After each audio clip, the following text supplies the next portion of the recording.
New York Bangladesh consulate office এক অনুষ্ঠানের আয়োজন করে। এতে প্রধান অতিথি ছিলেন তথ্য উপদেষ্টা, কিন্তু কনসুলেট অফিসে ঢোকার তথ্য ও সম্প্রচার উপদেষ্টা মাহফুজ আলমকে হেনস্থার চেষ্টা করেছেন। কনসুলেট অফিসে ঢোকার সময় দলীয় পতাকা হাতে জয় বাংলা জয় বঙ্গবন্ধু স্লোগান দিয়ে বিক্ষোভ করেন আওয়ামী লীগের কর্মী ও সমর্থকরা। উত্তেজিত হয়ে তাদের কেউ কেউ কনসুলেটের দরজায় ধাক্কাধাক্কি করেন। কনসুলেট অফিসের বাইরে অবস্থান নেন। তাদের হাতে ছিল আওয়ামী লীগের পতাকা, স্লোগান দেয় জয় বাংলা জয় বঙ্গবন্ধু। অভিযোগ অনুযায়ী তারা মাহফুজ আলমের উদ্দেশ্যে ডিম নিক্ষেপ করেন এবং কনসুলেট ভবনের কাচের দরজা ভাঙার চেষ্টা করেন।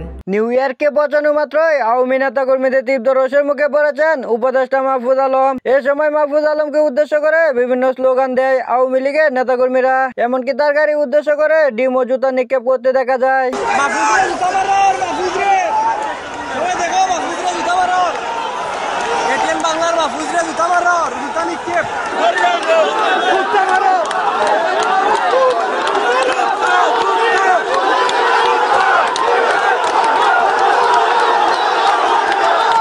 এক পর্যায়ে মাহফুজ আলমের সহযোগীরা আওয়ামী লীগের নেতাকর্মীদের উপর হামলা করলে শুরু হয় পাল্টাপাল্টি সংঘর্ষ।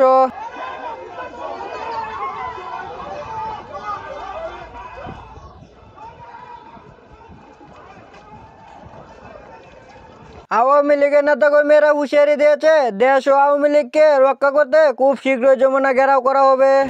প্রতিবাদ গড়ে উঠেছে, সেই ঢেউ বাংলার ৬৪,০০০ গ্রামে লাগবে এবং এই যমুনাতে গিয়ে লাগবে।